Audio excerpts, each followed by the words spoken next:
안녕하세요. 아마따의 랩이에요. 저희 시크릿 노트와 함께 정말 열심히 공부를 하고 계시죠? 이제 21강 보존제부터 또 저와 함께 해보실 텐데요. 특히 이 단원이 정말 암기할 내용도 많아서 좀 더 힘들게 느껴지시는 것 같아요. 그런데 이 2단원 또 잘 넘기면 3단원, 4단원 또 수월하게 가실 수 있으니까 지금이 고비다 생각하고 조금 힘을 내시길 바래요. 자, 그러면 보존제 부분 시작해 보겠습니다. 네, 일단 보존제 하면 뭘 떠올리면 좋을까요? 네, 보존제는 방부제라고 생각하시면 사실 제일 좋습니다. 그 화장품이 안전하고 안정된 상태로 소비자들이 계속 사용을 할 수 있도록 해주는 게 굉장히 중요하잖아요. 근데 그 역할을 해주는 게 보존제예요.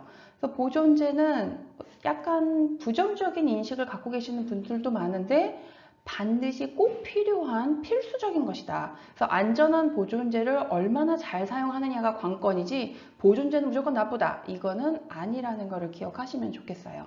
자, 그럼 보존제의 정의에 대해서 살펴보도록 하겠습니다.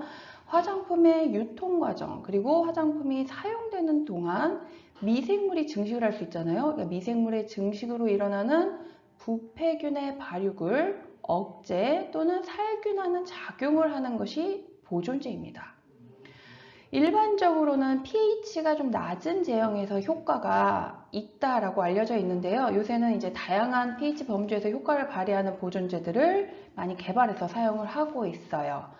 그리고 보존제를 사용함으로 인해서 생화학적인 항균을 상승시키고 보존제 총 사용량의 감소 효과를 가지고 있는 것도 하나의 특징입니다.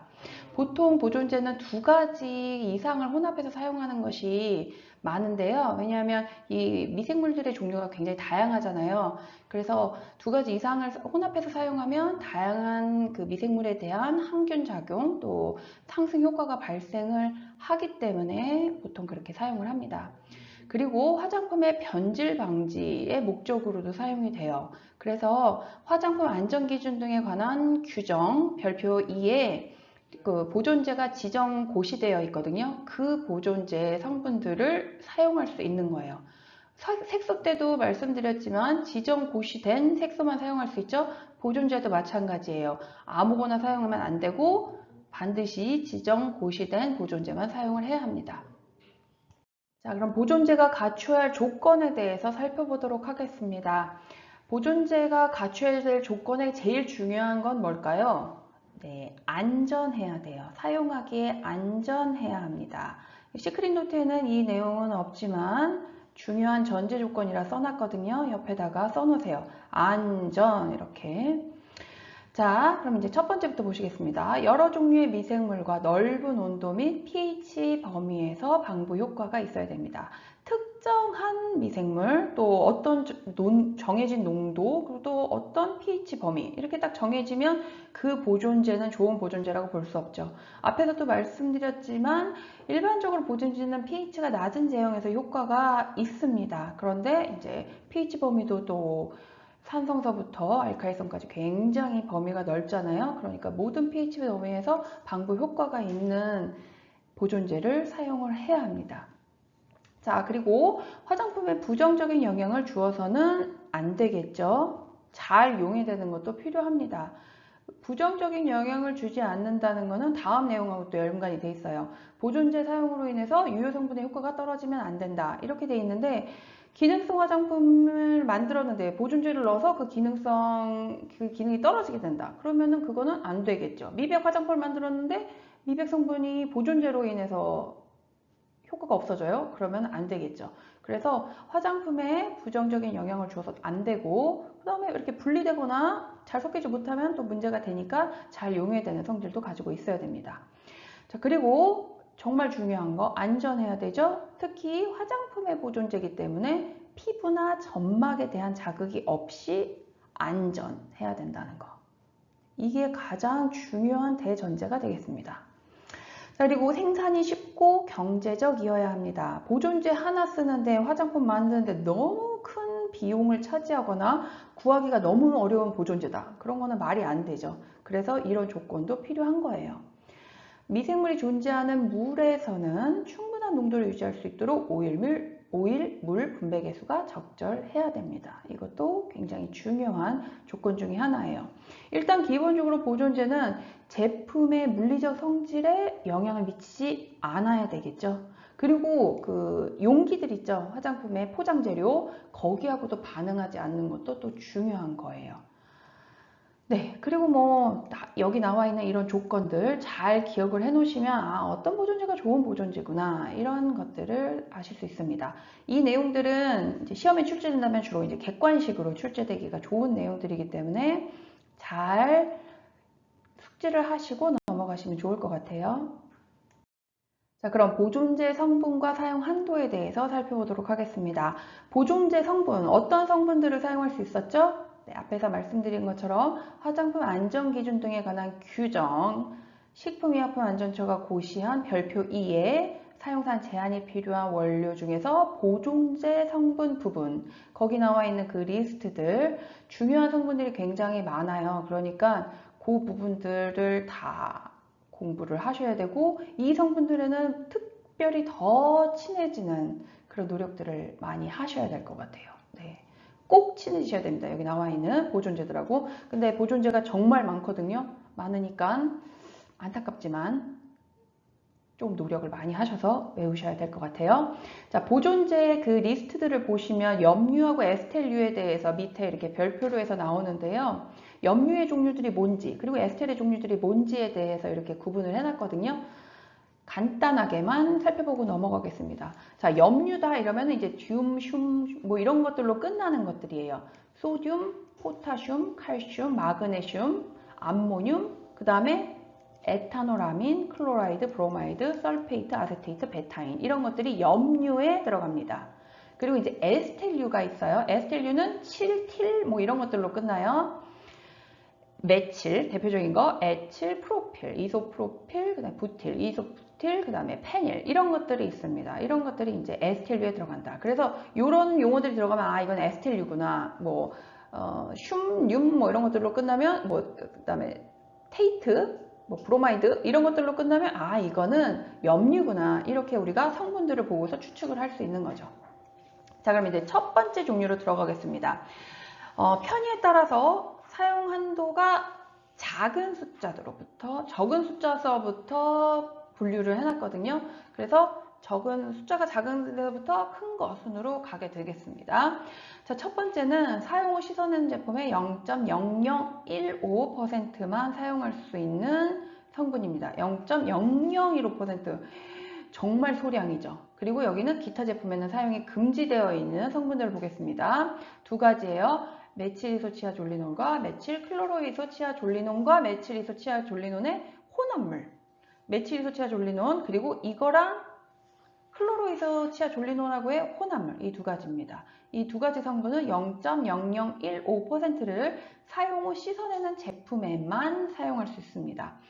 이 성분들은 가습기 유해물질로 논란이 있었던 성분이에요. 그래서 그 당시 사건들을 기억하시는 분들은 이거를 외우지는 못해도 이 용어 자체는 조금 익숙하실 것 같아요. 그때 뉴스에 하도 많이 나왔던 그런 성분들이어서 흡입 시 독성을 유발하는 물질로 알려져 있고요. 이렇게 혼합물로 주로 많이 사용이 됩니다. 그래서 클로로이소치아졸리논, 이소치아졸리논이 혼합돼서 이 혼합물이 사용이 되고요. 이 성분하고 1번 성분, 첫 번째 성분하고 두 번째 성분을 병행해서 사용할 수 없습니다. 그러니까 얘도 쓰고 얘도 쓰고 그런 건 안 돼요. 이렇게 혼합해서 쓰는 거는 되는데 1번, 2번을 같이 쓰는 거 이거는 또 안 됩니다. 그리고 요거 혼합할 때는 3대1의 혼합물로 사용이 된다. 뭐 이런 거 기억하시면 되고요. 이런 거가 그 단답형으로도 충분히 나올 수 있거든요. 그래서 이 사용 한도, 그 다음에 성분명 이것들은 꼭 기억을 하셔야 될 것 같아요. 네, 다음으로 정말 중요한 성분인 IPBC가 나왔습니다. IPBC 앞으로도 계속 여기저기서 많이 보시게 될 거예요. 나중에 화장품 주의사항 이런 데도 많이 나오는 성분이에요. 아이오도 프로피닐 부틸 카바메이트 줄여서 IPBC라고 불립니다. 사용 후 씻어내는 제품에는 0.02%까지 사용이 가능합니다. 씻어내지 않는 제품에는요, 씻어내는 제품보다는 몸에 남아있으니까 0.01까지 사용할 수 있습니다. 0.02, 0.01 요걸 일단 기억하시고요. 데오도란트에 배합할 경우에는 0.0075%까지 사용을 할 수 있어요. 근데 이제 IPBC 나오면 중요한 건 바로 여기 밑에 단서들입니다. 이 부분이 굉장히 중요해요. 입술에 사용되는 제품, 그리고 에어로졸. 에어로졸 이제 보통 이제 스프레이라고 우리가 많이 기억을 하는데요. 스프레이, 그리고 보디로션과 보디크림, 여기는 사용이 금지되어 있습니다. 여기 안 돼요. 입술, 그 다음에 에어로졸, 바디로션, 바디크림 사용이 금지되어 있어요. 그 다음에 정말 중요한 거, 영유아용 제품류 또는 만 13세 이하 어린이가 사용할 수 있음을 특정하여 표시하는 제품. 표시한 제품에 사용 금지되어 있습니다. 그래서 이제 주의사항 할 때 이 얘기가 나와요. 화장품의 주의사항 문구들 이제 우리가 또 써야 되는 것들이 있거든요. 그때 이 내용이 이제 나와요. 그러니까 미리 여기서 알고 넘어가시면 좋을 것 같아요. 그런데 애기들은 다 안 되는 거죠. 어린이들은 지켜줘야 되는데 이건 어린이들한테 좋은 성분이 아니에요. 그래서 사용할 수 없고요. 근데 목욕용 제품이나 샤워젤류 및 샴푸는 제외가 되어 있습니다. 어린이용, 영유아나 어린이용이라 하더라도 목욕용 샤워젤, 샴푸 여기선 또 사용이 되는 거예요. 여기서는 제외가 되어 있다. 그래서 여기 단서들을 꼭 기억하시면 되겠어요. IPBCM. 이거는 뭐 지금 죽어라 안 외워도 뒤에 가서 어차피 많이 나와서 외워집니다. 자연스럽게. 여기서는 이 농도 상한 기억하시고 넘어가시면 되겠습니다. 자, 그 다음에 이제 0.04로 가보겠습니다. 0.04% 사용할 수 있는 거 피크로로 엠크레졸. 이거는 점막에 사용되는 제품에는 사용이 금지되어 있는 성분입니다.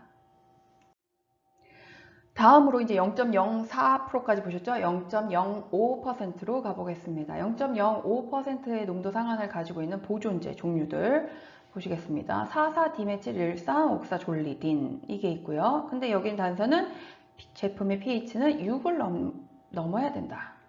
이 단서가 달려 있어요. 그 다음에 알키리소 퀴놀 리듐 브로마이드 이것도 0.05까지.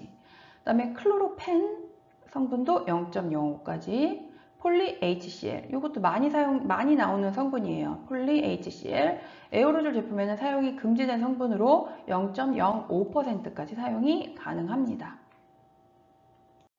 네, 다음으로 0.08%로 가보겠습니다. 0.05 다음에 0.08이에요. 하나밖에 없어요. 세틸피리디늄 클로라이드 성분이 있다. 요거 많이 나오는 성분은 아닌데 그냥 이런 게 있다. 이렇게 알고 넘어가시면 될 것 같아요. 이 농도 상한 뒷부분에도 나오겠지만 많은 것들이 있어요. 특히 5자, 1자를 잘 기억하세요. 5자, 1자. 아까 0.05 보셨죠? 그러면 이제 뭐 0.5, 1.0 이런 것들을 잘 기억하셔야 돼요. 네, 보존제 농도 상한 앞부분까지 이번 강의에서 같이 살펴보셨는데요. 이제 뒷부분에서는 나머지 농도 상한을 가지는 보존제 성분들에 대해서 살펴볼 거예요. 암기하기가 좀 어려우시다고요. 시크릿노트 잘 활용하시고 저희 강의 잘 활용하셔서 꼭 암기를 하시기 바랍니다. 암기의 왕도는 열심히 해요. 열심히 하는 수밖에 없습니다. 파이팅입니다. 안녕.